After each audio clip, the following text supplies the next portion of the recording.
Here we are coming together, demonstrating, living proof that when people come together as one, change can happen. As a result of the trucker protest, 2 provinces in Canada are abandoning vaccine passports and members of Trudeau's own party are turning against him. Notably, dear old Mr. Lightbound, who's surely a Jedi. Does this mean that the truckers and protests more broadly are winning? Let's have a look at this. On Tuesday, the premiers of the Canadian provinces of Saskatchewan and Alberta announced plans to end several COVID policies, including the divisive vaccine passports. The 2 provinces will become the first to end the mandates that have been sparking protests all over the country. According to both premiers, the mandates have outlived their usefulness and that it was time to heal the divisions caused by COVID measures. Saskatchewan's Premier, Scott Moe, asked residents not to judge each other on the basis of vaccination status or become adversarial to those who choose to continue wearing masks after the restrictions are lifted. Don't lose a friend to COVID, he implored. Wow, what sensible language. Because the whole point of the restrictions, the lockdown, the vaccines and everything is we want to preserve and protect life, right? That's the reason. There's not another reason, is there? Cool. Right, so that means that the unvaccinated, at this point, no point blaming them, and people that are really for their own reasons down with wearing masks or whatever measures they want to take, let's just leave each other alone and get beyond this. I mean, in a sense, it's the perfect opportunity to recognise that we can't continue to be divided over this matter. We have to recognise that it's emotive and it's brought up emotions in us that we're not properly being rational about. I spoke to Jimmy Dore on my podcast Under the Skin, and he said the truckers' protest is a fantastic example of what happens when people come together and the necessity of the mainstream media to condemn it, because he said strikes are catching. Like, if people all over the world start coming together and protesting and demanding a free media and demanding an effective democracy and demanding that money be taken out of politics and demanding that we're all able to have a direct impact on our communities, hospitals, schools, law enforcement, then there's going to be some serious shakedowns. They can't allow that to happen. That's why they have to keep us divided.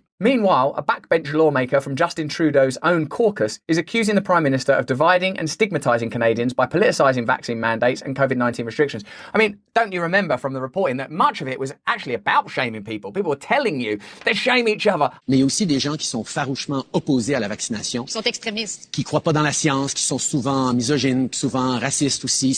I'm sure this exists on all sides of this complex issue. People saying, what are them idiots still wearing masks for? Or, the unvaccinated, they're ruining everything.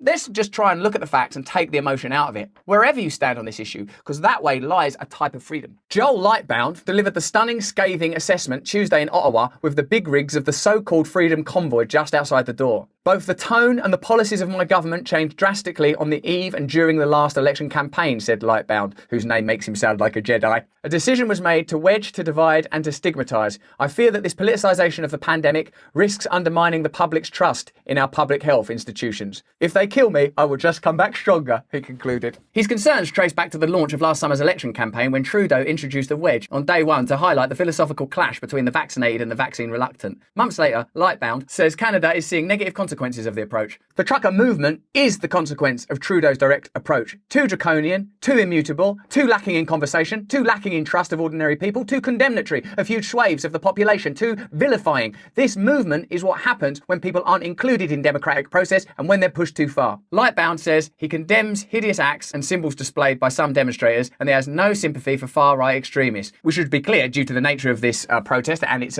plasticity and mutability, that we would obviously condemn any form of violence, extremism, prejudice, harassment and intimidation. The thing I like about this protest and the protest movement that has been part of my life for as long as since I've been a teenager really, is that people come together peacefully to show that we can make a better world together. But Lightbound says he's echoing concerns in recent weeks from hundreds of his constituents. They're worried that measures which ought to be exceptional and limited in time are being normalised with no end in sight, like vaccine passports, mandates and requirements for travellers, he said. I think that's really important, don't you? I think most of us would accept that when we're in an unusual medical emergency, certain measures are sensibly taken. If those measures are not revoked, though, when the emergency appears to be subsiding, then one has to query whether or not there is another agenda or intention at stake. I'm only talking like this to watch my words so as I don't say ones will get me kicked off the internet. They're worried because they feel it's becoming harder and harder to know where public health stops and where politics begins, something I'm sure we've all questioned. Conservative MPs applauded Lightbound's decision to call out the government. Of course they did, because that would play into their hands, and both sides are willing to use a protest such as this to support their own ideals. Mainstream liberalist media won't report on it or will emphasise factions of a huge protest that are negative because that's convenient for their narrative, and the political opponents of liberalism will, like the Conservative Party here, will applaud Lightbound's decision to call out because that suits their own end.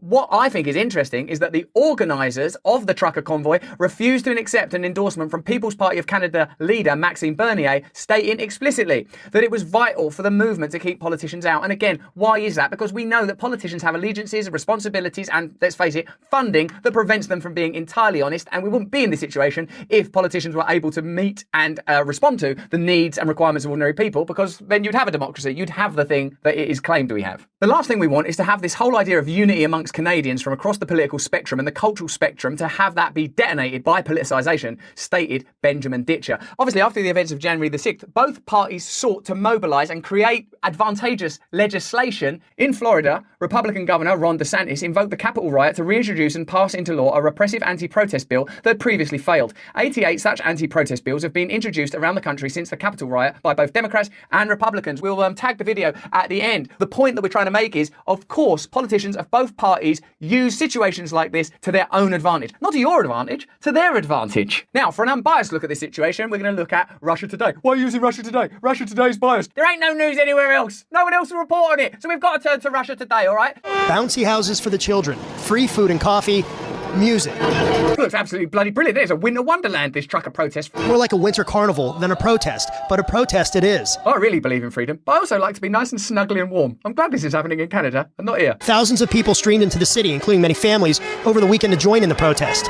While groups of police officers patrolled the streets, volunteers handed out food, water, and other supplies. Exactly what's needed. Exactly what's needed. Volunteers, people coming together. Now, I'm not saying there aren't fringe elements in that movement. There are fringe elements in every movement. I realise now that in protest, it's absolutely necessary that you become, what do I want to say, clear and connected to your principles, that your behaviour has to be exemplary, that you have to put aside all of those ridiculous ideas that we inherited from a century ago around obvious subjects such as race and gender and sexuality. That's just got, you just abandon that rubbish. There's no place for that in a free world. But there is a place for ordinary working people of all colours, of all backgrounds, of all religions to come together and stand up to what is evidently unpopular government measures. While protesters carry signs demanding freedom, many residents living in the downtown area say their freedoms have been infringed upon by the incessant noise and activity. That would be annoying, let's face it. No one wants a big load of racket outside their house. But what are you going to do? If, like, what should happen is people should be able to vote on how they want their country or how they want their province or how they want their town to be run. And if they can't do that, what are you going to do? Oh, well. What's the vibe been like overall? One of the most positive experiences of my life.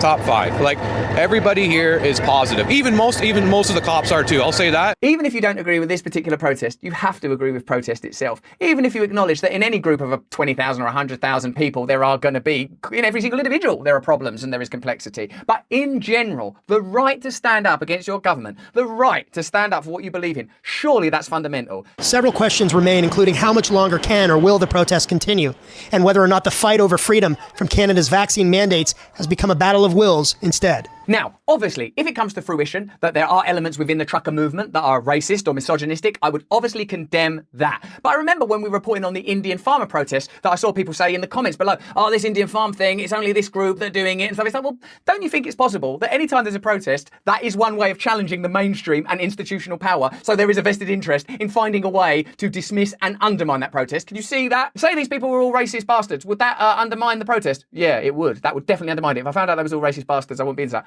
They're all racist bastards. Are they? Are you sure? Once again, I would condemn any racism. I would condemn any violence. And the kind of change, the kind of revolution, the kind of movement I believe in is a peaceful, loving, inclusive, accepting, tolerant, awakening one. And I hope that that's what we're starting to see more of. And evidently in Canada, people are beginning to change. Even members of Trudeau's own party, Lightbound, are turning against him. So it seems like the trucker movement is succeeding. And I hope it continues to be a peaceful, inclusive, loving protest. Because I tell you what, that is what we need in this world right now. New ways of coming together to challenge power, open-mindedly, open-heartedly, and full of love. And I know that's what you want, and I know you're capable of it. But tell me in the comments below, is that what you want? Give us a thumbs up. Subscribe to my channel. Can we agree on the important things and put our disagreements to the side while we embark on this vital part of human history? If